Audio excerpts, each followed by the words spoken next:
Krishna Hare Hare Hare Rama Rama Rama Hare Hare। नमस्कार, radio मानव रचना 107.8 FM पर मैं हूं सरिता आपके साथ और शुरू हो चुका है प्रोग्राम आत्मदर्शन। आत्मदर्शन प्रोग्राम में जानते हैं प्रभु की लीलाओं के बारे में, उनका स्मरण करते हैं, उन्हें समझने की कोशिश करते हैं और हरि नाम संकीर्तन में डूब जाने की कोशिश करते हैं। और इस प्रोग्राम में हमेशा की तरह हमारे साथ मौजूद हैं रागलेखा दासी जी, चरण आश्रित युगाचार्य श्री श्रीमद भक्ति वेदांत नारायण गोस्वामी जी की शिष्या। रागलेखा दासी जी, आपका स्वागत है हमारे स्टूडियो में। जी, हरे कृष्णा।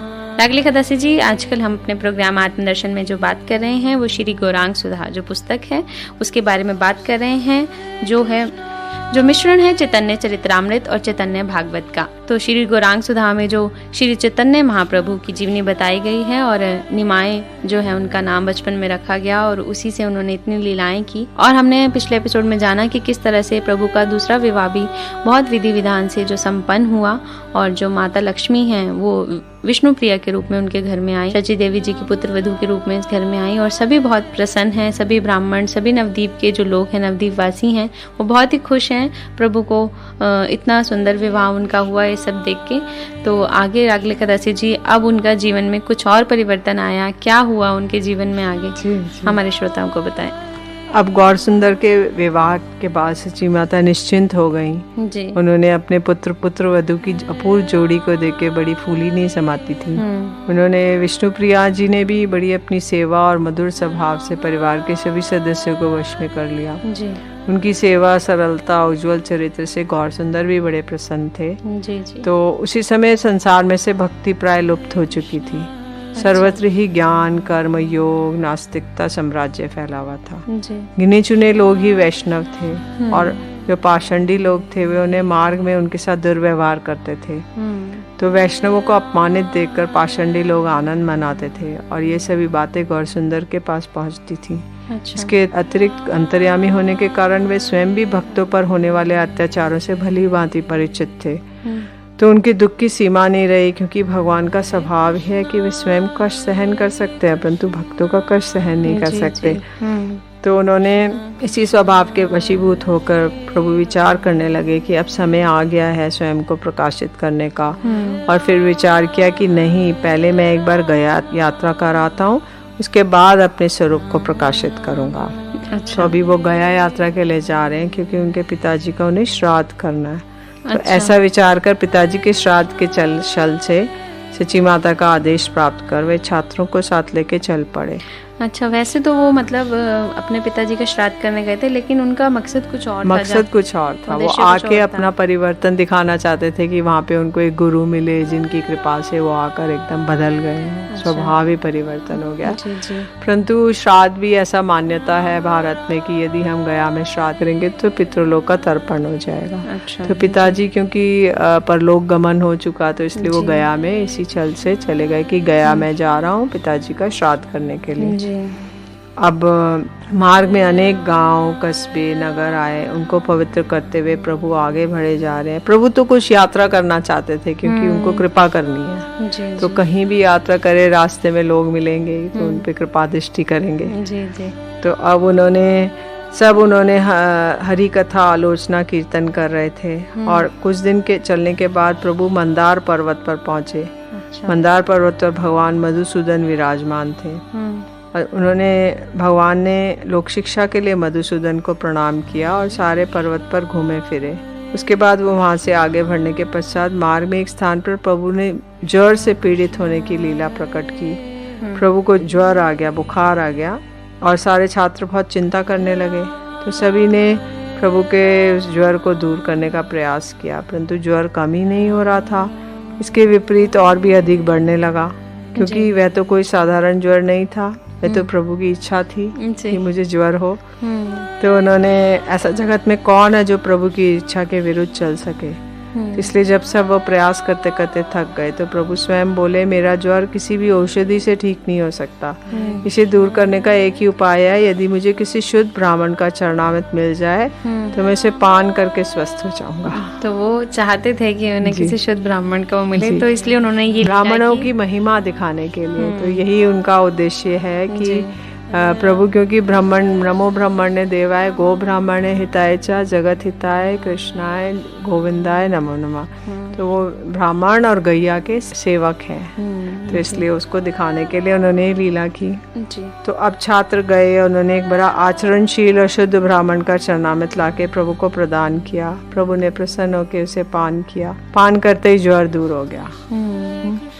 अब इस लीला के माध्यम से प्रभु ने दिखाया ब्राह्मण भगवान को कितने प्रिय हैं, परंतु ब्राह्मण भी पूरे सदाचारी और भ्रम में प्रतिष्ठित होते थे। ब्राह्मण आजकल जैसे पाषंडी ब्राह्मण नहीं है कि वो पूजा भी कर रहे हैं, साथ में मांस खा रहे हैं, प्याज लहसुन खा रहे हैं, ऐसा नहीं। शुद्ध सदाचारी ब्राह्मण होना चाहिए। जिस प्रकार नारायण लीला में भृगु ऋषि ने भगवान नारायण के वक्षस्थल पर पदाघात किया, परंतु भगवान उन पर रुष्ट न होकर उनके चरण चिन्हों को अपने वक्षस्थल पर सदा कर धारण कर लिया।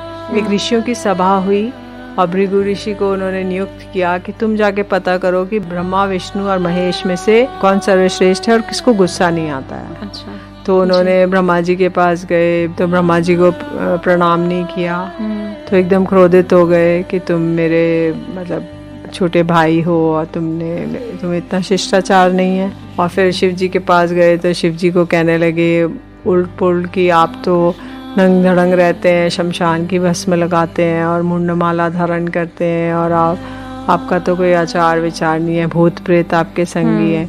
तो शिव जी क्रोधित होकर त्रिशूल लेके उन्हें मारने दौड़े जी। तो फिर उसके बाद भृगु ऋषि बैकुंठ लोक गए, वहाँ विष्णु जी को जाकर सीधा जाके उनके अपने पैर से और एड़ी से उनके वक्षस्थल पे पदाघात किया, मारा। तो अब विष्णु जी कहने लगे, हे ऋषिवर, मेरा तो वक्षस्थल बहुत कठोर है, आपको कोई चोट तो नहीं लगी जी। तो अब वो बड़े आश्चर्यचकित हो गए कि इतना मारने पे भी उनको क्रोध नहीं आया और अन्य अन्य लोगों को तो बड़ा आया। तो उन्होंने जाके घोषणा की कि विष्णु ही सर्वश्रेष्ठ है जी। तो ब्राह्मण ही तीनों वर्णों का गुरु होता है, और इसका अर्थ ये नहीं है ब्राह्मण के घर में जन्म ग्रहण करने वाला व्यक्ति मात्र ही ब्राह्मण हो जाएगा। यदि ब्राह्मण के घर में जन्म ग्रहण करने पर भी यदि व्यक्ति शास्त्र में उल्लिखित ब्राह्मणों के उसके अंदर गुण नहीं है तो वे कदापि ब्राह्मण नहीं होता जी। तो ऐसे व्यक्ति का चरणामृत पान करने से अथवा आदर करने से कदापि कल्याण संभव नहीं। यदि ब्राह्मण कुल में जन्म लिया, जनेऊ धारण नहीं करता, गायत्री नहीं करता और किसी ऑफिस में जाके नौकरी करता है तो वो ब्राह्मण नहीं है। केवल जन्म लेने से नहीं होगा, उसके गुण और उसके कर्म वैसे ही होने चाहिए। तो इसलिए हमारे शिल भक्ति सिद्धांत सरस्वती ठाकुर प्रभुपाद थे, तो उन्होंने दैव वर्ण आश्रम धर्म को इंट्रोड्यूस किया। उसका अर्थ है कि जिसने ब्राह्मण कुल में जन्म ग्रहण किया वो ब्राह्मण नहीं है।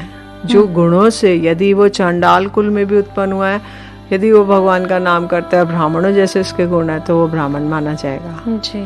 किंतु ये सब अन्य स्मार्ट ब्राह्मण स्वीकार नहीं करते थे, उसका विरोध करते थे कि नहीं, ऐसा नहीं है। ब्राह्मण के कुल में, जिसने ब्राह्मण कुल में जन्म लिया वही ब्राह्मण है जी। किंतु शिल प्रभुपाद, भक्ति सिद्धांत सरस्वती ठाकुर प्रभुपाद कहते थे नहीं, ऐसा नहीं है, गुणों के हिसाब से करना पड़ेगा। तो इसमें बहुत कुछ चलता था, किंतु हम लोग तो वैसे ही मानते हैं। तो उसके बाद तो कहते हैं यदि कोई एक ब्राह्मण है और वो पूरे 22-24 गुणों से संपन्न है, किंतु वो भगवान का भजन नहीं करता, तो वो चंडाल से भी निकृष्ट है। और अगर एक चांडाल है और अगर वो भगवान का भजन करता है तो ब्राह्मण से श्रेष्ठ है जी जी। तो गुणों से ही इंसान की तुलना होती है कि वो किस तरीके का व्यक्तित्व है जी। तो आजकल दुख का विषय ये है कि शास्त्र ज्ञान का अभाव होने के कारण जगत में प्राय सभी लोग जाति के अनुसार ब्राह्मण का वर्ण करते हैं, न कि गुणों के आधार पर। और इससे भी अधिक दुख का विषय है कि ऐसे मूढ़ लोग भगवान के प्रिय वैष्णवों को भी नाम मात्र ब्राह्मणों के से तुच्छ मानते हैं और वैष्णवों में जाति बुद्धि करते हैं, जिसका फल नरक है।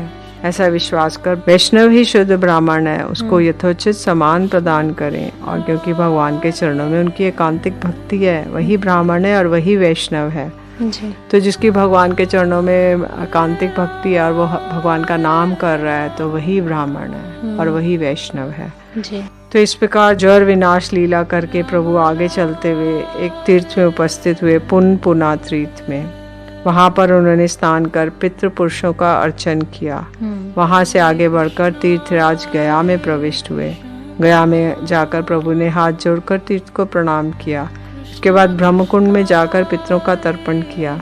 वहाँ से वे चक्र बेड़ा गए और वहाँ से विष्णु के चरण कमल वहाँ पे विद्यमान हैं।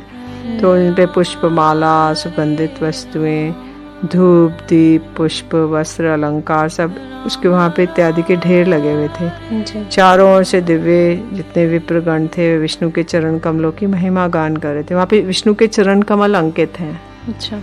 तो अब उन्होंने जिन चरण कमलों को शिव जी ने अपने हृदय में धारण किया, लक्ष्मी जी जिन चरण कमलों की निरंतर सेवा करती हैं, जिन्हें राजा बलि ने अपने सिर पर धारण किया, जिन चरण कमलों से भागीरथी गंगा जी आविर्भूत हुई, एक क्षण के लिए भी जिनका दर्शन करके ये व्यक्ति यम दंड का अधिकारी नहीं रहता, योगेश्वरों के लिए भी दुर्लभ इस चरण कमलों का दर्शन किया। ब्राह्मण के मुख से उन चरण चिन्हों की महिमा श्रवण कर गौर सुंदर प्रेम में आविष्ट हो गए। उनके नयनों से अश्रुधारा प्रवाहित होने लगी, उनका सारा शरीर कांपने लगा। इस प्रकार से जगतवासियों के सौभाग्य से प्रभु ने अब अपनी प्रेम भक्ति को प्रकाश करना आरंभ किया। तो यहीं से उनका आरंभ हो गया प्रेमा भक्ति जो उनके भीतर है, जिसको अभी तक उन्होंने छुपा के रखा था और विद्या आदि अध्ययन और इन सब में लगे हुए थे। उनके नेत्रों से गंगा जमुना की भांति अश्रुधारा प्रवाहित होने लगी। ऐसा दर्शन देखकर वहाँ पे जितने ब्राह्मण थे दंग रह गए और उन्होंने सौभाग्य से वहीं पर ईश्वरपुरी पाद जी थे, जो माधवेंद्र पुरी पाद जी के शिष्य थे, जो पहले नवदीप में आए थे। तो उन्होंने गौर सुंदर को ने उन्हें अपने सम्मुख देखकर उन्हें प्रणाम किया। ईश्वरपुरी पाद जी ने गौर सुंदर को देखकर उनको आलिंगन किया और दोनों के नेत्रों से अश्रुधारा प्रवाहित हो रही है, जो एक दूसरे के अंगों को भिगो रही है। इसके बाद प्रभु बोले, मेरी गया यात्रा वास्तव में आज आपके चरणों के दर्शन से सफल हुई, क्योंकि तीर्थ में पिंडदान करने से केवल उसी का उद्धार होता है जिसके नाम से पिंडदान किया जाता है, परंतु आपके दर्शन से कोटि कोटि पितृगणों का उद्धार हो गया, क्योंकि वो वैष्णव है परम उच्च कोटि के, तो उनके दर्शनों से सारे पितृ तर गए। तो अतः तीर्थों के साथ आपकी तुलना संभव ही नहीं है। आप तो तीर्थों को भी पवित्र करने में समर्थ हैं। गंगार परश हईले पश्चाते पावन, दर्शन पवित्र कर यही तुम्हार गण। तो वैष्णव के बारे में कहा जाता है गंगा जी में तो स्नान करने के बाद पवित्र होंगे, लेकिन वैष्णव के तो केवल दर्शन से ही, स्नान करने की कुछ नहीं है, आप पवित्र हो जाएंगे। तो इसलिए जो वो है, हे वैष्णव ठाकुर आप मेरा भी इस संसार से उद्धार कीजिए, महाप्रभु कह रहे हैं निमाई पंडित।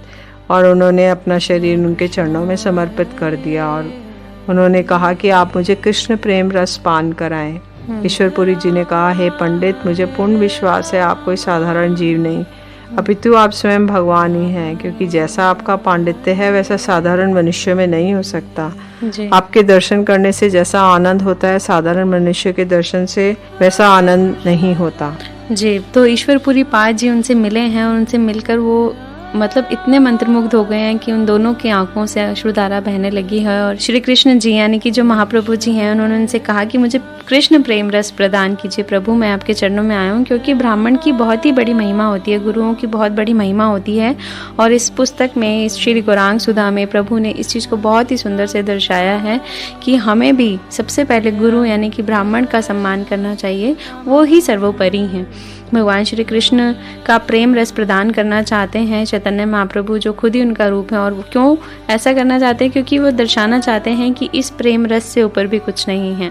रेडियो मानव रचना 107.8 FM पर बहुत कुछ जान रहे हैं चैतन्य महाप्रभु के विषय में, कि अब किस तरह से उनकी गया यात्रा हुई, वहाँ पर उन्होंने क्या किया, किस तरह से वो प्रभु का नाम जो है वो जग जग में हर एक जीव तक पहुंचाना चाहते हैं। आगे और भी बहुत कुछ जानेंगे रागलिका दासी जी से प्रोग्राम आत्मदर्शन में। आप बने रहिए रेडियो मानव रचना 107.8 FM के साथ। Feel good, feel live. तेरे दर को छोड़ के किस दर जाऊं मैं, तेरे दर को छोड़ के किस दर जाऊं मैं,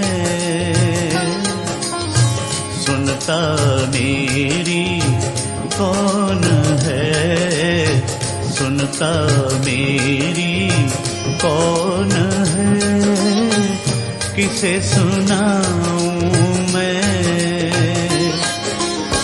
तेरे दर को छोड़ के किस दर जाऊं मैं।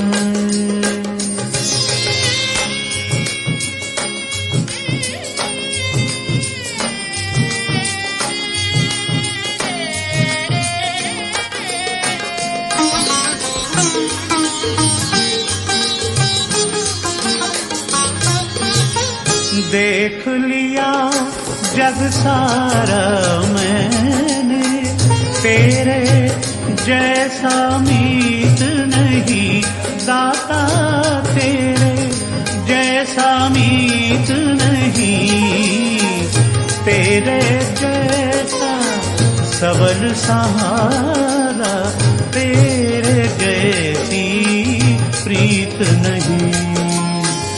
किन शब्दों में आपकी महिमा गाऊं मैं। हाँ, तेरे दर को छोड़ के किस दर जाऊं मैं।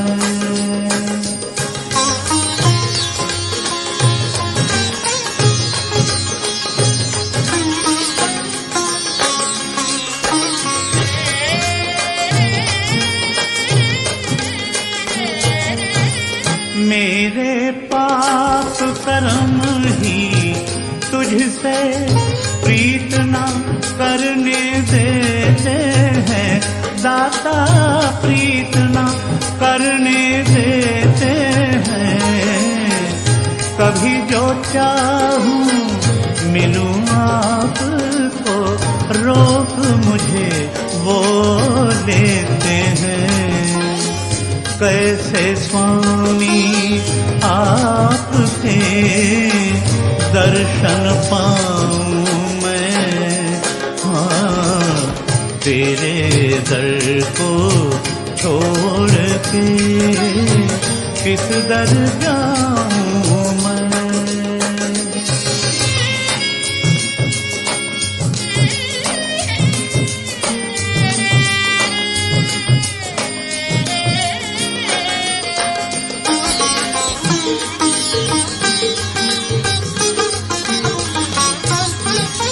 अपने पथ पर आप चलूं मैं, मुझ में इतना ज्ञान नहीं दाता, मुझ में इतना ज्ञान नहीं। हूँ मतिमंद नयन का ओझा, भला बुरा पहचान नहीं। हाथ पकड़ कर ले चलो, होकर खाऊं मैं। हाँ, तेरे दर को छोड़ के किस दर जाऊं मैं। सुनता मेरी कौन है, सुनता मेरी कौन है, किसे सुनाऊं मैं। हाँ, तेरे दर को छोड़ के किस दर जाऊं मैं। Hare Krishna,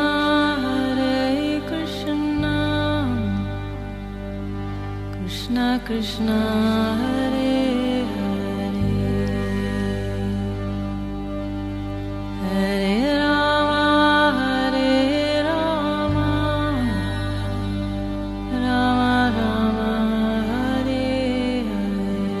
स्वागत है आप सभी का एक बार फिर रेडियो मानव रचना 107.8 FM पर। मैं हूं सरिता आपके साथ और हमारे साथ स्टूडियो में मौजूद हैं रागलेखा दासी जी, जिनसे हम जान रहे हैं श्री चैतन्य महाप्रभु के बारे में। और अभी आपने हमें बताया था कि किस तरह से प्रभु ने जो है वो गया यात्रा के लिए गए, उन्होंने अपने पिताजी का वहाँ पर श्राद्ध किया और वहाँ पर जो है ईश्वरपुरी पाद जी उन्हें पुनः मिले, जो उन्हें वहाँ नवदीप में भी मिले थे और यहाँ पर भी उनका उनसे मिलन हुआ।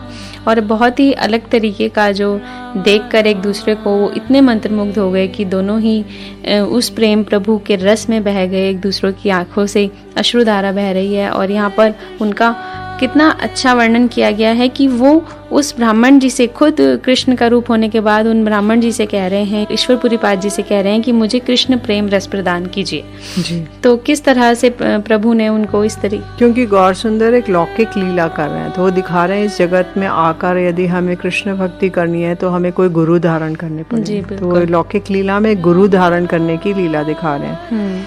तो अब ईश्वरपुरी पाद जी कह रहे हैं, मैंने आपका नवदीप में दर्शन किया था, तब से मुझे कुछ अच्छा नहीं लगता और सब समय आपका ही स्मरण होता है। और ये मैं कह रहा हूँ कि आपके दर्शन कर मुझे कृष्ण दर्शन का सुख प्राप्त होता है जी। तो प्रभु मुस्कुराने लगे, बोले ये तो मेरा सौभाग्य है जी। उसके बाद दोनों में हास्य कौतुक हुए। उसके बाद प्रभु ने उनसे अनुमति ली और पिताजी का श्राद्ध करने के लिए बैठ गए। वहाँ पर फल्गु नदी में बालू का पिंड प्रदान कर प्रेत गया गए और वहाँ पे भी पिंड दान कर दक्षिणा और मधुर वाक्यों से ब्राह्मणों को संतुष्ट किया। इस प्रकार से पिंड प्रदान करने के द्वारा पितरों का उद्धार कर राम गया गए। वहाँ पर भगवान रामचंद्र जी ने श्राद्ध किया था, जहाँ पर वहाँ से युधिष्ठिर गया गए, जहाँ पर महाराज युधिष्ठिर ने श्राद्ध किया था। प्रभु ने वहाँ पर भी पिंड प्रदान किया। ब्राह्मण विन चारों ओर से घेर कर उन्हें विधि पूर्वक श्राद्ध करवा रहे थे। श्राद्ध कर प्रभु पिंड को जल में ही फेंक देते थे। उसी समय वहाँ के आदिवासी और पांडा लोग पानी में से निकालकर उन्हें खा लेते थे। ये देखकर प्रभु हंसने लगे और प्रभु का हाथ का पिंड ग्रहण कर उन सभी ब्राह्मणों का माया बंधन खंडन हो गया। क्योंकि पिंड जो है जौ का अन्य अन्य चीजों खाद्य पदार्थ का होता है, तो वो लोग उसको नदी में से निकाल के खा लेते थे। तो प्रभु के द्वारा प्रदान किया गया है, तो इसलिए वो बड़े प्रसन्न हो जाते थे। और इस प्रकार से प्रभु ने भीम गया, शिव गया, ब्रह्म गया, जितने भी गया हैं उन्हीं सब स्थानों पे पिंड दान दिया। इसके बाद गयासुर के सिर पर पिंड दान दिया। दिव्य माला और चंदन के द्वारा प्रभु ने विष्णु के चरण कमलों की पूजा की। इन सब कार्यों को पूर्ण कर प्रभु अपने वास स्थान पर आ गए और कुछ समय विश्राम करने के बाद प्रभु ने रसोई बनाना आरंभ किया। जैसे ही उन्होंने रसोई तैयार की, उसी समय ईश्वरपुरी पाद जी आ पहुंचे। प्रभु ने उनका दर्शन कर आनंद पूर्वक उन्हें बैठने के लिए उत्तम स्थान प्रदान किया। ईश्वरपुरी पाद जी बोले, निमाई पंडित, मैं अच्छे समय पर आ गया हूँ। प्रभु ने कहा, हे महाशय, आज मेरे भाग्य उदय हुआ है जो आप इस समय यहाँ उपस्थित हुए। कृपा करके आप इस अन्न को ग्रहण कीजिए। तो ईश्वरपुरी पाद जी बोले कि हे पंडितवर, यदि मैं इस अन्न को खा लूंगा तो आप क्या खाएंगे? प्रभु ने कहा, आप चिंता मत कीजिए, मैं अपने लिए पुनः रसोई कर लूंगा। तो प्रभु जी ने कहा, आप दोबारा रसोई क्यों बनाएंगे? इस अन्न के 2 भाग कीजिए, आधा मैं खाता हूँ, आधा आप।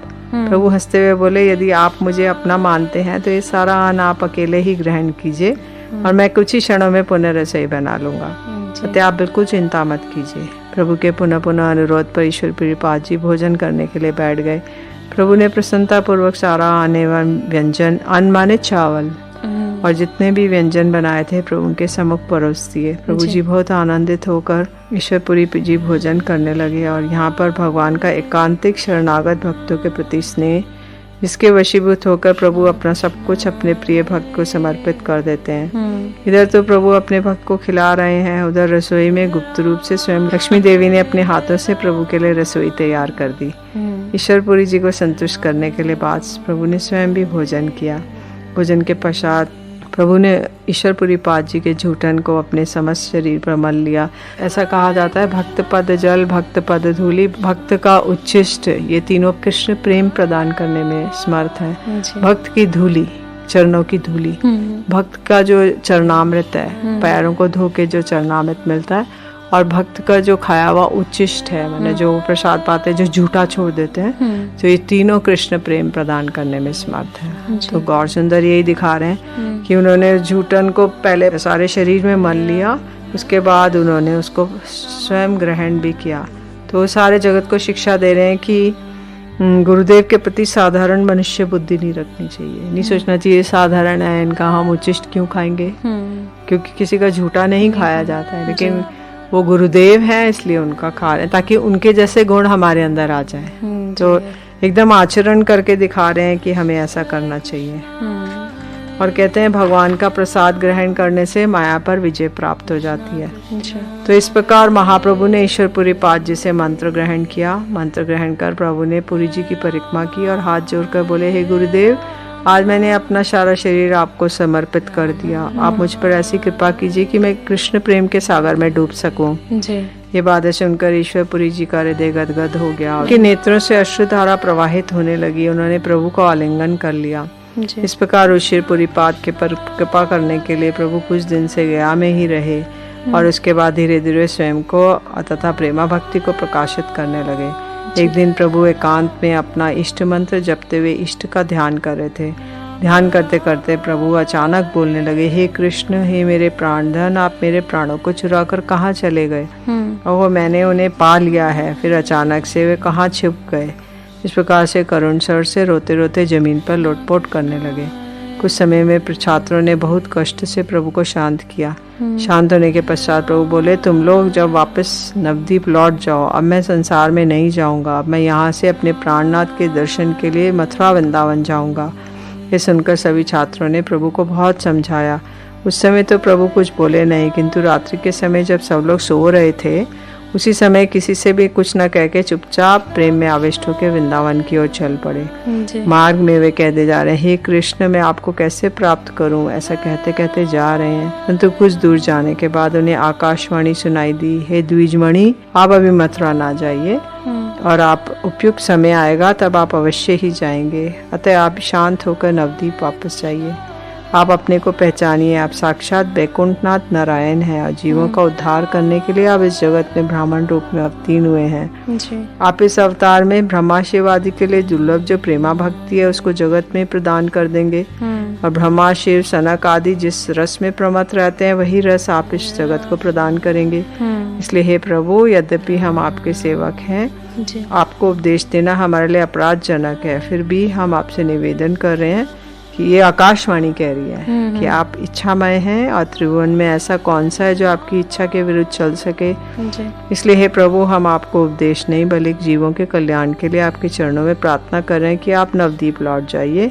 ये सुनकर प्रभु शांत हो गए और प्रसन्न मन से अपने वास स्थान पर छात्रों के पास आ गए। दूसरे दिन सभी लोग नवद्वीप के लिए चल पड़े। जी। तो प्रभु की जो गया यात्रा वो लगभग संपन्न हुई और यहाँ पर उन्होंने प्रेमा भक्ति जो है प्रकाशित की। उन्होंने संदेश देना चाहा कि किस तरह से प्रभु के प्रेम में आविष्ट होकर जो इंसान है वो सब कुछ भूल जाता है और ऐसा ही उस एक जो संपूर्ण ब्राह्मण हैं वो ऐसा ही होता है जो प्रभु के प्रेम के आगे जिसको कुछ नज़र नहीं आता। और लेकिन यहाँ पर जब उन्होंने ये इच्छा व्यक्त की कि मैं इस प्रेमा भक्ति में अवतरित होकर आतुर होकर जो है मैं मथुरा वृंदावन अपने प्रभु के दर्शन के लिए जाऊंगा, तो उस एक भविष्यवाणी, उस एक शक्ति ने उन्हें रोक दिया कि नहीं प्रभु, अभी आपको जन कल्याण के लिए आप अवतरित हुए हैं, वही आपको अभी करना है, वही उसी के लिए आपका जो है इस रूप में यहाँ पर अवतरण हुआ है धरा पर। तो आप इस प्रेमा भक्ति को पूरे जग में अभी प्रकाशित करिए। बहुत ही सुंदर रेडियो मानव रचना 107.8 FM पर प्रोग्राम आत्मदर्शन में प्रभु की लीलाओं का वर्णन बहुत ही सुंदर तरीके से श्री गौरांग सुधा में रागलेखा दासी जी से हम जान रहे हैं। इस पुस्तक के विषय में श्री चैतन्य महाप्रभु का जो जन्म हुआ इस धरा पर जन कल्याण के लिए, उसकी एक एक कथा, एक एक लीला हम रागलेखा दासी जी से जान रहे हैं। रागलेखा दासी जी, आप बहुत कुछ हमारे भक्तों को, हमारे श्रोताओं को बता रही हैं हमारे रेडियो के माध्यम से, और आप स्टूडियो में आती हैं, इतना कुछ हमें बताती हैं, बहुत सारी चीज़ें हैं जो मुझे भी पता चल रही हैं और बहुत ही आनंद आता है ये सब लीलाएं सुनकर। ऐसा लगता है हम भी उसी युग में हैं। तो आपका बहुत बहुत शुक्रिया हमारे स्टूडियो में आने के लिए और इतनी ज्ञानवर्धक बातें हमसे शेयर करने के लिए। हरे कृष्ण। रेडियो मानव रचना 107.8 FM पर प्रोग्राम आत्मदर्शन में आज बस इतना ही। अगले एपिसोड में फिर मुलाकात होगी रागलेखा दासी जी से और जानेंगे बहुत कुछ चैतन्य महाप्रभु जी के बारे में। और अगर आप भी कुछ कहना चाहते हैं इस प्रोग्राम के विषय में, आपकी कोई राय हमें बताना चाहते हैं, तो आप हमें SMS कर सकते हैं 8010781078 पर। लेकिन अभी के लिए मुझे दीजिए इजाजत और सुनते रहिए रेडियो मानव रचना 107.8 FM। Feel good, feel live.